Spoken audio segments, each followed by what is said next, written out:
So to start this delicious, juicy chicken off, I am brining it first.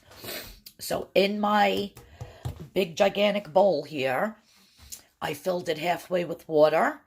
It's probably around 10 cups of water, I would say. I put a half a cup of sugar and 3/4 of a cup of salt. Stirred it very well. Then I put in my chicken. And then I added about 3 tablespoons of chopped garlic. And I'm just going to cover it and put this in the refrigerator and let it brine for about an hour and a half. And that's all it's going to take. And then I'm going to show you how I am going to make this full meal in one pan in the oven, and it'll take about an hour. Alrighty, so now that I took my chicken out of its brine bath, I didn't even rinse it. I just let it drip dry. And then I just seasoned the whole entire chicken with this spice. Now, this is the pan that I'm using. What this is, I got it, I believe, from QVC a few years ago. I don't know if they still sell it. But this is mimicking the beer can chicken. So if you don't have one like this, you can just take a beer can, open it up, and leave the beer in it. Or you can fill it up with water like I'm doing. And then I added garlic cloves, lime, and thyme. So I have, I think, like 5 or 6 whole garlic cloves that I peeled and smashed. 1 lime cut up and squeezed into here, and then some thyme. So now what I'm going to do is I'm going to take my chicken, and I'm going to put his butt. It's a little tricky to do, but you just got to get him on there. There you go, and press him down. And now, I just fold his wings back like so. So it's like he's standing at attention. Dun, dun, dun. And then, since with my hands I took some of the spice off the top, I'll just re-spice him a little bit. And this is how he's going to go in the oven. But before I put him in the oven, I am going to cut up some potatoes and some carrots and onions and put it around. So after I peel them and cut them and get them all around while my oven's heating up to 380 degrees, I'll show you what it's going to look like when I put them in the oven. All right, so my potatoes were cleaned, my carrots were peeled, my onion was cut up into chunks, and I also have maybe about 5 or 6 pieces of garlic that I just peeled and smashed. Now to this, since I want to eat some of this, I'm just going to put spray on it instead of using oil, because still trying to do the Weight Watcher thing, and I keep messing up all the time. So let's just try to keep it without a lot of oil.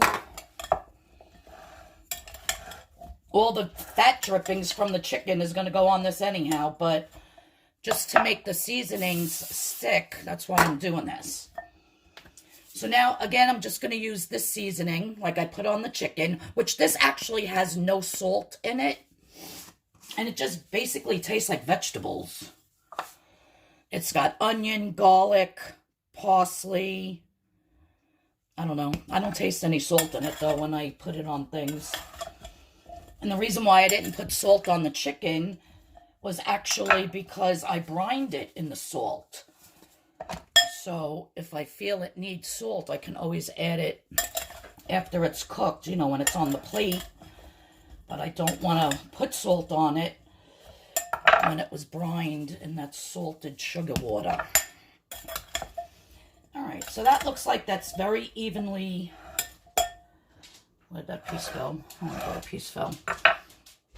Anyhow, I will add some salt to this. And I only use kosher salt. I actually hate regular table salt. I don't think I've used it in years, like 10 years. All I buy is kosher salt in the box. And I put it in one of these things. Same thing with my pepper. I put in one of these things. I hate salt and pepper shakers. They're useless to me.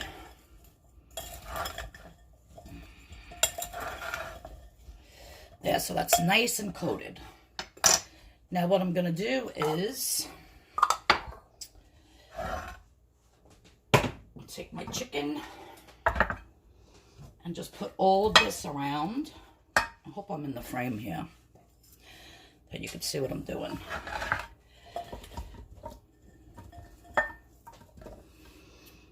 Just going to put this all around. My oven is now preheated to 380. I want to cook this high so this chicken gets nice and crispy. And guys, when you use a pan like this, or like I said, you can use an open vegetable can. Take the label off, rinse it out, and do the same thing, and just put a can inside your roasting pan that you're going to use. And yeah, there you have it. So, a little more onion and garlic there. Let me just rinse my hands real quick. So now, what I'm going to do is I'm just going to pop this in the oven. I'm going to set my timer for 1 hour, but I think it's going to go a little bit longer. And there you have your full meal in one dish. Because you have your vegetable, your potatoes, and your chicken. And then when I take everything out, all the drippings in the bottom, it's going to make a beautiful gravy, and I'll show you how to do that. So stay tuned. Okay, so my beautiful chicken is out of the oven. And what I'm going to do is I'm just going to go around it and take out all these vegetables. And I'm going to leave the juice in there because that's going to make the gravy. So all this juice is coming out. These potatoes are cooked perfectly, so are the carrots. It smells delish.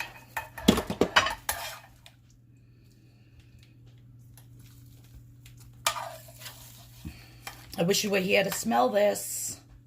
And look. I don't know if you can hear that. Super, super crispy.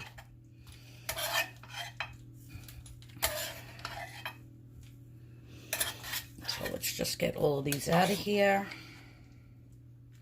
Oops, I dropped a potato.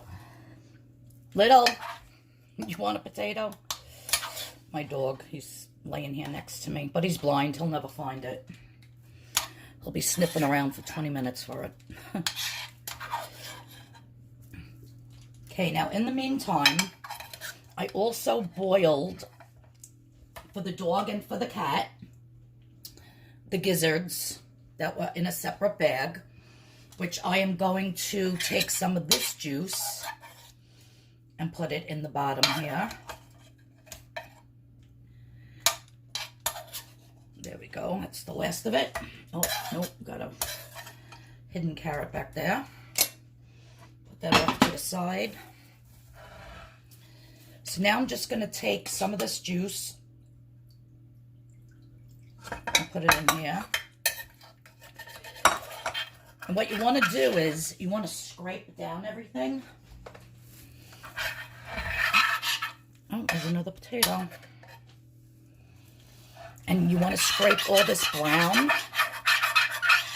That's going to add to the flavor. Let me just take this chicken off of here, and I'll be back and show you how I'm going to do that. All right. So, I have here my juices, and I'm just getting them a little bit hotter. So I have the stove on. The oven, I mean. Yeah, stove. And if you notice, the juice is still inside here. I did not put that inside my gravy because that has the lime in it. So this basically tastes like garlic lime juice, which you do not want to put that in your gravy. So, if you wanted to not put the lime in here, then you could use all those juices in your final gravy. But I am not. So now in this container, I have about 3 tablespoons of flour mixed with some cold water till all the lumps are out. And I am just going to start adding some of this until it thickens up my gravy.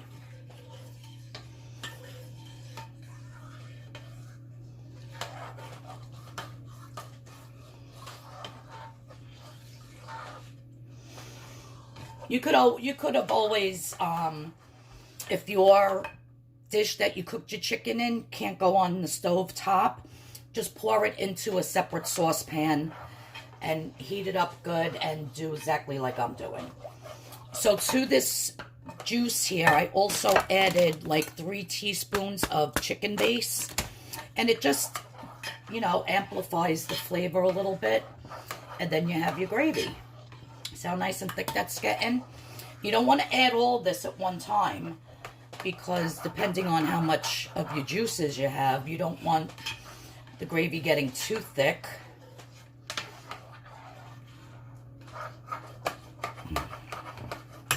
And I think we're going to leave it like that. Now let's give it a little taste test.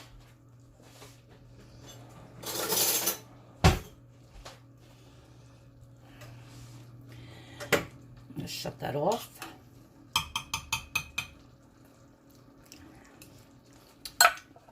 Oh my God. So delish. This gravy is outrageous. No joke.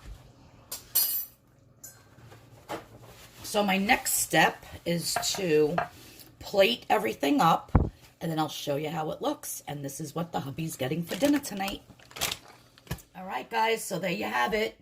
A delicious roasted chicken that is super juicy, infused with that center of this pan with the lemon and the lime and the garlic and the rosemary. And then I make the gravy around it. And I'm just going to put the gravy on the chicken. Guys, this gravy is phenomenal. It tastes so good.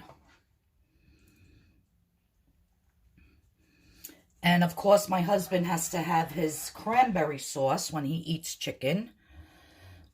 I'm just going to put a little bit over the potatoes. He always mixes all of his food anyhow, so if it's on the carrots, it doesn't matter. And there you have it. I did end up cooking it longer than an hour. I didn't realize how big this chicken was, because when the timer went off for an hour, it actually, the thing wasn't popped out yet, the timer. So I put it back in, and I raised it from 380 to 425. And I put it in for another about 25 minutes, and then it was cooked perfectly. So yeah, so it cooked for like about an hour. But it depends on the size of your chicken, so don't go by me. But I cooked it at a lower temperature, then put it up higher so it got super crispy. And these carrots, they are so tender and sweet, and I love them. So good. Delish. So that's it. Thank you for everyone that tuned in to see this recipe. I hope you all go out and make it. And like I said, you do not need a pot like this. That's all, a pan rather. You could do it in your regular roasting pan with either a beer can or with a vegetable can that you save. And, you know, just fill that up. Take the label off and wash it good. So yeah, so that's what's for dinner tonight. If you like this video, it'll help me out if you please give it a thumbs up. And please hit that subscribe button. and the notification bell, and it'll tell you when I have another video coming up. I appreciate you all that watched. Everybody have a blessed day, and bon appetit.